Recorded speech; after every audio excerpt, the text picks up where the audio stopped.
Hi everyone, ഞാൻ doctor Danish Saleem. ഇപ്പോൾ കേരളത്തിൽ മങ്കി പോക്സ് സ്ഥിരീകരിച്ചിരിക്കുകയാണ്. ഇപ്പോൾ മങ്കി പോക്സിൻ്റെ ലക്ഷണങ്ങൾ എന്തൊക്കെയാണ്, ഇതെങ്ങനെയാണ് പകരുന്നത്, മറ്റ് പനികളിൽ നിന്ന് നമുക്ക് എങ്ങനെ തിരിച്ചറിയാം, അതുപോലെ എത്ര ദിവസം എടുക്കും ഇത് ഈ അസുഖം മാറാനായിട്ട്, ഇത് പകരാതിരിക്കാൻ നമുക്ക് എന്തൊക്കെ ശ്രദ്ധിക്കാം, ഇത്തരം കാര്യങ്ങൾ വളരെ വ്യക്തമായി അറിഞ്ഞിരിക്കുക. വളരെ പേടിക്കേണ്ട ഒരു അസുഖമല്ല എന്ന് ആദ്യം തന്നെ പറയാം. കാരണം കഴിഞ്ഞ കുറേ മാസങ്ങളായിട്ട് പല രാജ്യങ്ങളിലും മങ്കി പോക്സ് പടരുന്നുണ്ട്. മങ്കി പോക്സ് ട്രീറ്റ് ചെയ്ത ഒരു ഡോക്ടറാണ് ഞാൻ. അപ്പോൾ അതുകൊണ്ട് എനിക്കറിയാം മങ്കി പോക്സ് എത്ര ദിവസം എടുക്കും ഈ അസുഖം മാറാനായിട്ടുള്ളത്. സാധാരണ ചിക്കൻ പോക്സ് ആണെങ്കിലോ തക്കാളിപ്പനി ആണെങ്കിലോ ഒരു 15 ദിവസം കൊണ്ടെങ്കിൽ ഈ അസുഖം മാറും. പക്ഷേ ഈ മങ്കി പോക്സ് ഒരു 30 ദിവസം എടുക്കും അസുഖം മാറാനായിട്ട്. 30 ദിവസത്തിന് അടുപ്പിച്ചാണ് സാധാരണ എടുക്കാറുള്ളത്. അതുമാത്രമല്ല, വലിയ കോംപ്ലിക്കേഷൻസ് ഒന്നും മറ്റു പനികളെ വെച്ച് ഇപ്പോൾ കോവിഡ് ആണെങ്കിലും അതുപോലെ തന്നെ ഡെങ്കി പനികളെ വെച്ച് കമ്പയർ ചെയ്യുമ്പോൾ മങ്കി പോക്സിന് വലിയ കോംപ്ലിക്കേഷൻ ഇല്ല, വലിയ മരണങ്ങളൊന്നും ഉണ്ടാകാറില്ല. വളരെ റെയറായിട്ട് മാത്രമേ അങ്ങനെ സംഭവിക്കാറുള്ളൂ. അപ്പോൾ അതുകൊണ്ട് അമിതമായി പേടിക്കേണ്ട ആവശ്യമില്ലെന്ന് ആദ്യമേ പറയട്ടെ. ഇതിൻ്റെ ലക്ഷണങ്ങൾ എന്താണെന്ന് പറഞ്ഞു കഴിഞ്ഞാൽ, ഇത് നല്ല പനിയാണ് ആദ്യത്തെ ലക്ഷണം. അത് കഴിഞ്ഞതിന് ശേഷം കുമിളകളുണ്ടാവും, നല്ല വീർത്ത കുമിളകളുണ്ടാവും. പിന്നെ തലവേദന, ശരീരവേദന, ക്ഷീണം, ജോയിൻറ്റ് പെയിൻ, ഇതൊക്കെയാണ് ഇതിൻ്റെ ലക്ഷണങ്ങൾ. ഇത് കൂടാതെ കഴലകളുണ്ടാവും നമ്മുടെ കഴുത്തിലും കക്ഷത്തിനിടയിലും തൊടയിലിടയിലുമൊക്കെ. നമുക്ക് സാധാരണ മുറിവൊക്കെ വരുമ്പോൾ പഴുത്തിട്ട് കഴല ഉണ്ടാവുന്നത് പോലെ കട്ടിയുള്ള കഴലകളുണ്ടാവും. ഇതാണ് ഇതിൻ്റെ ലക്ഷണങ്ങൾ. നമുക്ക് എത്ര ദിവസം കൊണ്ടാണ് ഇത് പകരുന്നതെന്ന് ചോദിച്ചു കഴിഞ്ഞാൽ, ഇപ്പോൾ നമുക്ക് പനി തുടങ്ങിക്കഴിഞ്ഞാൽ 2ാമത്തെ ദിവസം അല്ലെങ്കിൽ 3ാമത്തെ ദിവസമാണ് കുമിളകൾ സ്റ്റാർട്ട് ചെയ്യാറുള്ളത്. ഈ കുമിളകൾ 1 or 2 അല്ല, ഏകദേശം 500 മുതൽ 1000 കുമിളകളൊക്കെ വരാറുണ്ട്.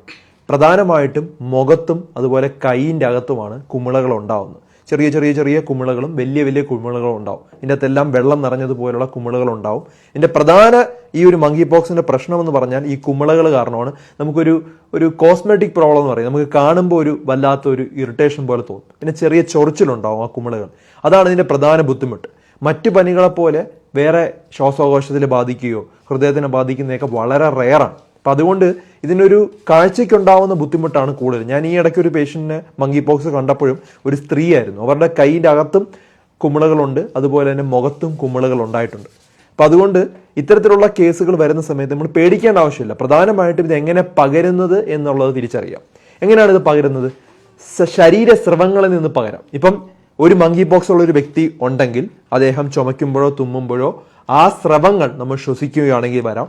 അല്ലെങ്കിൽ അദ്ദേഹത്തിൻ്റെ മൂത്രത്തിലോ മലത്തിലോ മിക്സ് ചെയ്തിട്ടുള്ള ആഹാരങ്ങൾ നമ്മൾ കഴിക്കുകയാണെങ്കിൽ നമുക്ക് വരാം. അല്ലെങ്കിൽ ആ ഒരു കുമിളകൾ ഉണ്ടാവുമല്ലോ, ആ കുമിളകൾ പൊട്ടിയിട്ട് ആ കുമിളകൾ തൊട്ട് കഴിഞ്ഞാൽ നമുക്ക് അസുഖം വരാം. അപ്പം ഇങ്ങനെയൊക്കെ നമുക്ക് അസുഖങ്ങൾ പകരാം. മറ്റ് പനികളിൽ നിന്ന് നമുക്ക് എങ്ങനെ തിരിച്ചറിയാമെന്ന് പറഞ്ഞാൽ, കോമൺ ആയിട്ട് ചിക്കൻ പോക്സും അതുപോലെ തക്കാളിപ്പനിയുമായിട്ട് വളരെ സാദൃശ്യമുള്ളതാണ് മങ്കി പോക്സ്. അപ്പോൾ മങ്കി പോക്സ് ഞാൻ നേരത്തെ പറഞ്ഞതുപോലെ പനി തുടങ്ങി 2ാമത്തെ ദിവസം 3ാമത്തെ ദിവസം ആകുമ്പോഴാണ് കുമിളകൾ തുടങ്ങുന്നത്. അതും ഒറ്റയടിക്ക് തുടങ്ങും. അതായത് എനിക്കിന്ന് പനി തുടങ്ങി, 2 അല്ലെങ്കിൽ 3ാമത്തെ ദിവസം ഒറ്റയടിക്ക് തന്നെ ഒരു 100 അല്ലെങ്കിൽ ഒരു 50 കുരുക്കൾ ഒരുമിച്ച് തന്നെ വരും. ചിക്കൻ പോക്സ് അങ്ങനെയല്ല. ചിക്കൻ പോക്സ് നമ്മുടെ നെഞ്ചിലാണ് ആദ്യം വരുന്നത്, അതുപോലെ ട്രങ്ക്സിലാണ്, ഫ്രണ്ടിലോ ബാക്കിലോ ട്രങ്ക്സിലാണ് ആദ്യം വരുന്നത്. വളരെ പതുക്കെ മാത്രം ഒന്നൊന്നായിട്ടാണ് സ്റ്റാർട്ട് ചെയ്യുന്നത്. പക്ഷേ മങ്കി പോക്സ് സ്റ്റാർട്ട് ചെയ്ത് 3ാമത്തെ ദിവസം കൊണ്ട് തന്നെ ഒരു 50 കുരുക്കൾ 100 കുരുക്കളൊക്കെ ഒരുമിച്ച് വരും. അപ്പോൾ അത് നമുക്ക് വളരെ വേഗത്തിൽ തിരിച്ചറിയാം. കൈക്കകത്തും മുഖത്തുമാണ് ഇത് വരുന്നത് കൂടുതലും. തക്കാളിപ്പനി ആണെങ്കിലോ, തക്കാളിപ്പനി കൂടുതലും കാണുന്നത് വായ്ക്കകത്ത് വരും, അതുപോലെ തന്നെ ഈ ബട്ടക്സിൽ വരും, നമുക്ക് ബാക്കിൽ വരും. പിന്നെ അതുപോലെ തന്നെ കയ്യിലേയും കാലും, ഹാൻഡ് ഫുട്ട് മൗത്ത് ഡിസീസ് എന്നാണ് അതിനെ പറയുന്നത്. Hand foot mouth disease. ഈ 3 സ്ഥലങ്ങളിലാണ് മെയിനായിട്ടും വരുന്നത്. മുഖത്ത് വരുന്നത് വായ്ക്കകത്താണ് തക്കാളിപ്പനി. തക്കാളിപ്പനി നമുക്ക് ധാരാളം വെള്ളം കുടിച്ചാൽ മാറുന്ന ഒരു അസുഖം തന്നെയാണ്. മിക്ക വൈറൽ രോഗങ്ങൾക്കും ധാരാളം റെസ്റ്റ് കൊടുക്കുകയും ഒരു കുറച്ച് സമയം നമ്മുടെ ബോഡിക്ക് റെസ്റ്റ് കൊടുത്താൽ അസുഖം മാറും.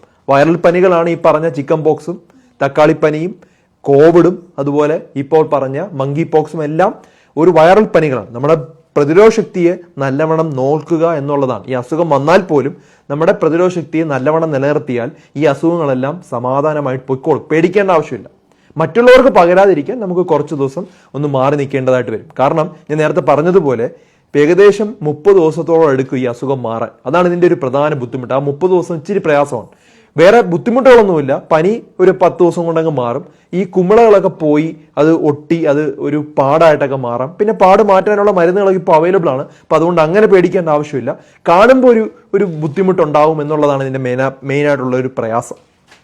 ഇനി നമുക്ക് ചിക്കൻ ബോക്സും അതുപോലെ മറ്റ് പനികൾ നമുക്ക് എങ്ങനെ തിരിച്ചറിയാമെന്ന് പറഞ്ഞാൽ ഞാൻ പറഞ്ഞു കഴലകൾ പല സ്ഥലങ്ങളിലും കാണും. അത് മങ്കി പോക്സിന്റെ ക്ലാസിക്കൽ ഫീച്ചറാണ്. ഇപ്പം നമുക്ക് പനി ഉണ്ടായി, അതിനോടൊപ്പം തന്നെ നമ്മൾ കഴുത്തിലൊക്കെ ഇങ്ങനെ തൊട്ട് നോക്കുമ്പോൾ എന്തെങ്കിലും കട്ടിയുള്ള കഴലകൾ ഉണ്ടാവുന്നുണ്ടെങ്കിൽ അതിനർത്ഥം അത് മങ്കി പോക്സ് ആവാൻ സാധ്യതയുണ്ട്. അതുപോലെ കക്ഷത്തിനിടയിൽ നമ്മൾ തൊട്ട് നോക്കുമ്പോൾ എന്തെങ്കിലും കഴല പോലെ വരുന്നുണ്ടെങ്കിൽ, അല്ലെങ്കിൽ തൊടയിടയിൽ നമ്മൾ തൊട്ട് നോക്കുമ്പോൾ എന്തെങ്കിലും കഴല പോലെ വരുന്നുണ്ടെങ്കിൽ അത് മങ്കി പോക്സ് ആവാൻ സാധ്യതയുണ്ട് എന്ന് പറയാനായിട്ട് കഴിയും.